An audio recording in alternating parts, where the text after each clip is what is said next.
ये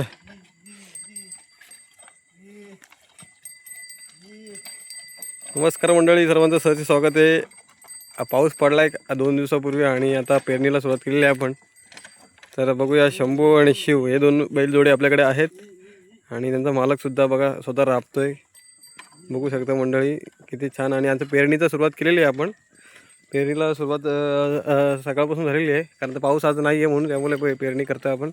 आणि भात शेती लावतो आपण. त्याच्यामध्ये बघा तुम्ही भात पेरलेला आहे, हे बघू शकता तुम्ही. असा भात पेरायला लागतो पहिले, त्याच्यानंतर असा नांगर फिरवायला लागतो. तर जोडी बघू शकता बैलांची कशी आहे बघा. खूप छान असे जवान बैल आहेत आपल्याकडे. आणि दरवर्षीप्रमाणे यावर्षीसुद्धा पेरणीचा योग आपल्या शेतामध्ये आलेला आहे. तर खूप छान वाटतं असं वातावरण. आणि गावाकडचं जीवन, गावाकडचं सुख हेच असतं. शेतकरी राजा आणि त्याची 2 जोडी हेच आपलं गावाकडचं खरं सुख आहे. कारण तर ते आहेत तर आपलं शेतीला असं आधार आहे या 2 जीवांचं. आणि एका मालकाच्या जीवावर सगळी शेती असते, कारण तर मालक स्वतः राबत असतो त्यांच्यासोबत. जसं ते खातात तसं त्यांना पण आपण जे खातो ते बैलांना पण खावं लागतं. ते पण सुद्धा त्याच प्रकारचं, म्हणजे एक सांगण्याचा उद्देश की त्यांचं जीवन आणि आपलं जीवन काही वेगळं नाही आहे. कारण त्यांच्यासोबत आपली पण सुद्धा पडझड होत असते, आपली पण धावपळ होत असते. तर नक्कीच मित्रांनो बघू शकता तुम्ही, खूप छान प्रकारे असे चालत आहेत. एका मालकाच्या आवाजाने पटकन फिरतात आणि लगेचसुद्धा ते असं त्यांना कळतं आपली भाषा की फिर बोललं तर लगेच फिरतात असे बघा. त्यांना सांगावंसुद्धा लागत नाही, स्वतःहून असे हे करतात. आणि बाजूचं वातावरण तुम्ही बघू शकता किती छान वातावरण आहे. आजूबाजूची झाडं आणि जंगल आहे आजूबाजूला. इथून फॉरेस्ट एरिया लागतो पाठीमागे. आणि इथून खाली ओढा जातो. पावसाळी खूप पाणी असते इकडे. आणि इकडे तुम्ही चिंबोरी वगैरे मिळते त्याच्यामध्ये. तर हा ओढा आहे, खूप लांबपर्यंत डायरेक्ट नदीला मिळतो. नदीतून एक किलोमीटरच्या आसपास नदी आहे इथूनच. आणि बघू शकता किती छान असं नंदी बैल चालत आहेत. आज असा योग आलेला आहे आपल्या आयुष्यात. दरवर्षी येतो आणि दरवर्षीप्रमाणे आपण यांच्या जीवावरच आपली शेती चालली असते. तर हे 2 नंदी आणि आपलं जे काही शेतीचं काम असतं हे नंदीच्या आधारेच चालतं. तर त्यांचं हातापायाला सुख असेल तरच आपलं शेतीचं सगळं जीवन आपलं अवलंबून त्यांच्यावरच असतं. तर खरंच त्यांना सलाम आहे. आणि त्यांच्या काय बोलतात त्याला, त्यांच्या जीवाला सुख शांती लाभू दे अशीच प्रत्येक मालकाची इच्छा असते. आणि खूप छान असं त्यांनी काम करतात इथे शेतामध्ये, बघू शकता तुम्ही मंडळी. आणि 1 तास असं मारायला लागतो उभा, त्याच्यानंतर आडवा तास मारायला लागतो, जेणेकरून हा जो भात पेरलेला आहे आपण तो एक साईडला पावसाच्यामध्ये पाण्यामध्ये जास्त पाणी झालं तर वाहून जाऊ नये किंवा त्याचं कुठेही किंवा पाखरं वगैरे खाऊ नयेत त्याला, त्यासाठी आपण डबल तास करतो, डबल फिरून घेतो. जास्त वेळ लागत नाही, एक अर्ध्या तासाचं काम असतं एक शेताचं. अर्ध्या तासामध्ये सगळं होऊन जातं. त्याच्यानंतर पेरून झाल्यानंतर त्याच्यावर एक काटेरी वेस असते, तिला असं फिरवावं लागतं. ती फिरवली की पूर्ण दाणा जो असतो भाताचा तो पूर्ण दाणा शेतामध्ये जात असतो आणि आतमध्ये रुला की तो पाखरांनासुद्धा दिसत नाही किंवा तो जास्त पाऊस पडला तर तो वाहूनसुद्धा जात नाही. अशा प्रकारचा हा शेतीचा भाग असतो. याला आपण अशा प्रकारची मशागत करत असतो. आणि याच्यामध्ये आधी पहिले भाजणी करत असतो उन्हाळ्यात. त्याला भाजणी करावं लागते. भाजणी केली का तर का करावी लागते, तर गवत यावं नाही. आणि पावसाळी जेव्हा आपण भात रोवतो तेव्हा त्याच्यावर गवत यावं नाही, त्याच्यासाठी भाजणी करावं लागते. भाजणी केल्यानंतर आता पावसाळी बघा त्याच्यात बघू शकता काळी जमीन होते. आणि काळी जमीन झाली की त्याच्याच भात पेरणी करून आपण असं नांगर फिरत असतो. आणि त्यानंतर जेव्हा आता एक 4-5 दिवसामध्ये त्याला मोड येतील आणि तो वरती यायला निघेल भात. त्याचा अंकुर जो असतो तो फुटेल आणि छान असं हिरवंगार रोपटं असं बाहेर येत असतं. आणि छान असं तुम्ही बघू शकता. नंतर मी 5 नंतरचा व्हिडिओ टाकून देईल, जेव्हा तो मोठं जसं होईल तसा व्हिडिओ टाकेल. आणि जसं जसं ते मोठं होत जातं तसं त्याच्यावर खत पाणी घालावं लागतं, लक्ष द्यावं लागतं. कारण तर बाहेरची जनावरं किंवा बाहेरचे जे प्राणी असतात जसं की बकरी वगैरे जे असतात किंवा बाहेरचे असे नीलगाय वगैरे असतात तर त्या येऊन इथं खात असतात, त्यांच्यावर लक्ष ठेवायला लागतं. अशा प्रकारचं आजचा हा काम झालेला आहे आपला असं वाटतं इथला. तर आपण अजून 2 ठिकाणी जायचं आहे आपल्याला, 2 आपले शेतं बाकी आहेत ते करायचे, तर ते सुद्धा आता करायचे आहेत. तर तिकडे पण जाणार आहेत आपण. आणि असंच आपलं प्रत्येक शेतामध्ये असं करावं लागतं. पहिले भात पेरणी करावं लागते, त्यानंतर बैलांना असं नांगर बांधलेला असतो. तुम्हाला दाखवतो थांबा. या प्रकारचे असे बैल आहेत आपले, बघू शकता किती छान असं कलर आहे त्यांचा सफेद. आणि हा नांगर आहे, या नांगरावरून आपण सगळं काही चाललेलं असतं. त्याच्यावर खाली नांगराला बघा कसं असं टिकाऊ जसा असतो आपला त्या प्रकारे ते त्याला फाल आहेत आणि ते त्याच्या हिशोबात अशी उकलन होत असते. आणि त्याला बघा किती 1 2 3 4 5 6 आणि 7 फाल आहेत.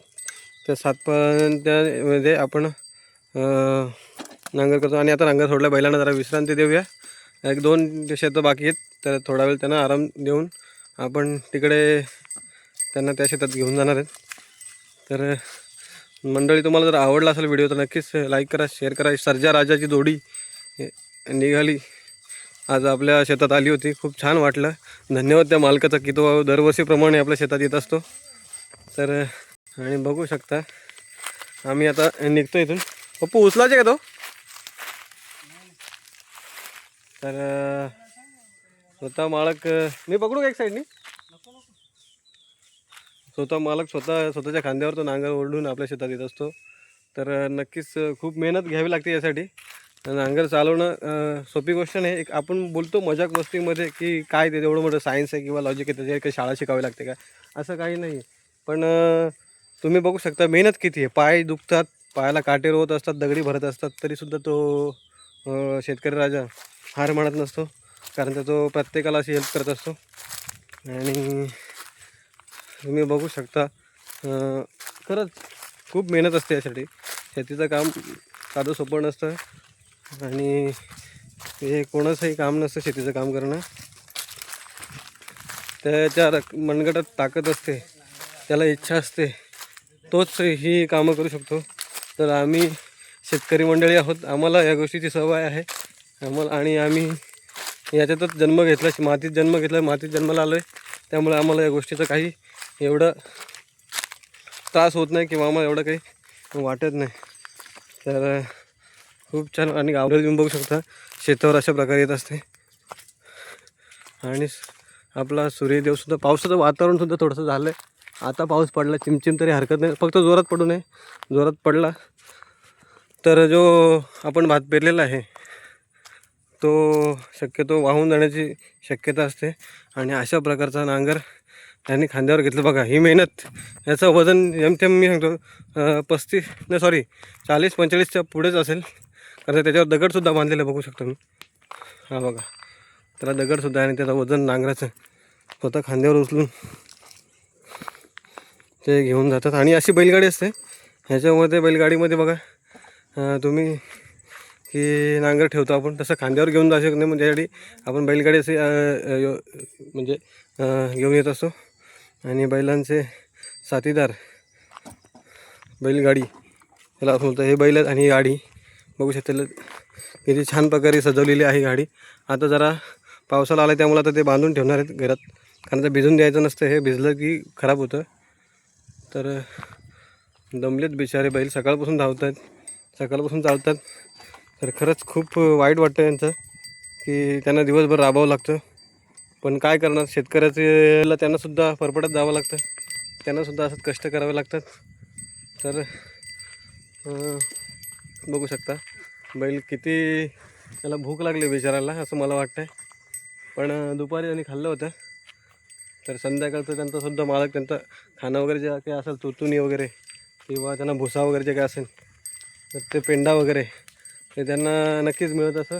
तुम्ही तब्येत बघू शकता बैलांची, खूप छान असे म्हणजे तब्येत आहे. थांबत मला दाखव, म्हणजे असं सुकाटलेले किंवा काही असे नाही आहेत, खूप छान अशी म्हणजे पद्धतशीर त्यांची तब्येत आहे. बघू शकता कुठे हाडं वगैरे काही दिसत नाही त्यांची.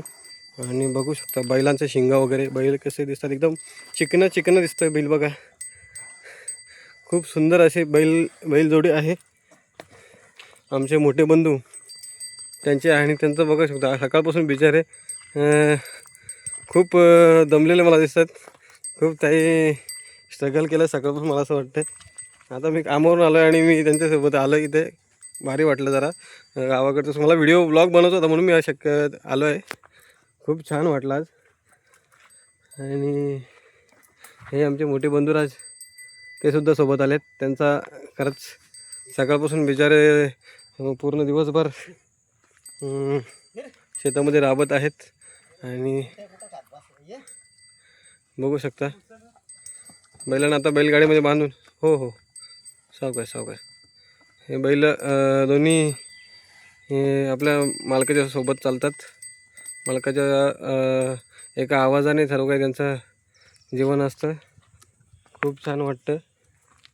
आणि बघू शकता हे अशा प्रकारे पेरणी करतो आम्ही, आणि त्याच्यावर नांगरणी करतो किंवा त्याच्यावर रेस वगैरे फिरत असतो. तर हेच गावाकडचं सुख तुम्ही मला बघायला अनुभवायला मिळेल. आणि असं इकडे पावसाळ्या प्रत्येकाच्या शेतावर असं झापटं असतं एक, त्याला झोपडी बोलू शकतो आपण. आणि तिथे तुम्हाला जाऊन दाखवतो मी कशा प्रकारे असते.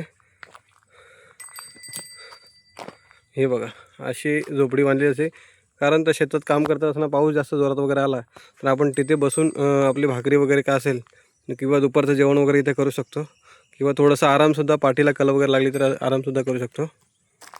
आणि बैलगाडीचा फोटोसुद्धा एक काढतो मी. बिचारे आपले, यांचं नाव, एकाचं नाव शंभू आहे आणि एकाचं नाव शिव आहे. शिव शंभू असे दोघांची नावं आहेत. आणि छान असा त्यांचा कलरसुद्धा व्हाईट आहे.